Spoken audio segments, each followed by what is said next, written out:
Immigrant encounters in April this year are down more than 90% from last April. So what are border states seeing since Trump's crackdown? Texas Governor Greg Abbott is here to join me now. Governor, thanks for being with us on the program. It's great to have you here together in our home state, if not together, at least both here in the Lone Star State. Tell me what we're seeing down there at the border. We've heard the numbers, down 90%, literally approaching the southern border from the Mexican side, whether or not they're Mexican or Central American or Haitian or wherever they are from. What are you seeing approach America's southern border? I've never seen such a massive drop in illegal immigration ever. I think President Trump had the best line when he said that to secure the border, to change the system, we didn't need new laws. We just needed a new president. And once he got elected president, it led to a sudden halt in people crossing the border illegally. The downturn has been so dramatic.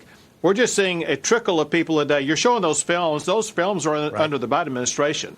There's just a trickle of people a day, and I am told that of the people who do make it across, most of them are actually returned. There's only been a few dozen or so that are even allowed to stay in the United States, and that leads to exactly what Secretary Nolan was talking about, and that is when people go through the time, the money, and the horrors of making the way to the United States border and then get here only to realize they're being sent back, that deters others from coming here in the future.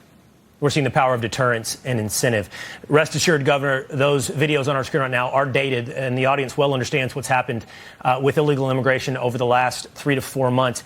I do want to ask you, not unlike illegal immigration, about a couple of issues here in Texas that become symbolic, perhaps, of issues for the rest of the nation. You recently signed a bill essentially banning capital gains tax here in the state. That's a big movement. That is a big moment. What does it mean? Does that mean any stock transactions? We don't have income tax in the state of Texas. Is it property taxes? How does it work? We're going to ban capital gains tax in Texas. Well, so it's the latest iteration of what we have constitutionally, and it's not a law, it's a constitutional amendment. And what that means, Will, for the rest of your life in the state of Texas, it would require a 2/3 vote to change that, and that's not going to happen. So we've constitutionally banned an income tax, a capital gains tax, and then a transactions tax. You're up in the Dallas area. You know what's going on up there where we have all these stock exchanges, the New York Stock Exchange, the NASDAQ, and now the Texas Stock Exchange. And now with the ban on a transactions tax, that makes Texas the most hospitable home to businesses as well as especially stock exchange businesses. So it's constitutionally setting us up for the future. No income tax, no capital gains tax, making it, as you mentioned, the Y'all Street movement here in Dallas of the Texas Stock Exchange even more appealing. I want to ask you about Epic City. Many of our viewers know it's something we've covered in depth here on the Will Cain Show. You put out a notice about a week ago suggesting all construction was halted. I do have to press you on this, Governor. You've gotten a little bit of blowback on this. I did have a guest to say there is no construction at Epic City. Epic City is the Islamic development centered around a mosque. They say that it is open to believers of all faiths. They say they will not implement Sharia law. It is being investigated by you, Attorney General Ken Paxton, by the DOJ. But what has been done is, my understanding, no construction has been halted because no construction has started at Epic City. Sure. Easy to clarify, Will. First of all, those images you're showing, they are images that people have seen on social media, and people have been led to believe that that actually exists. And those are nothing more than images on a piece of paper. They don't exist in reality. And the area they're seeking to develop is nothing more than an empty field right now.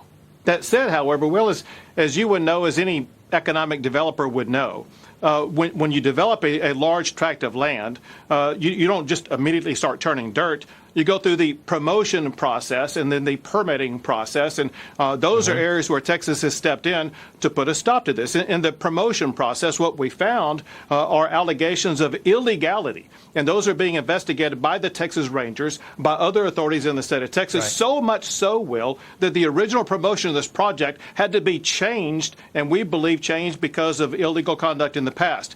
Second thing, with regard to the permits, listen, the Texas Commission on Environmental Quality in the state of Texas said that no authority exist for any construction to go forward when they do make a decision to move forward. There is a cease and desist order by a state agency, as well as alleged violations of the Texas Fair Housing Act. And then in addition to that, we have the Texas Attorney General, as well as now the United States Department of Justice, all conducting investigations to ensure this project is stuck dead in its tracks.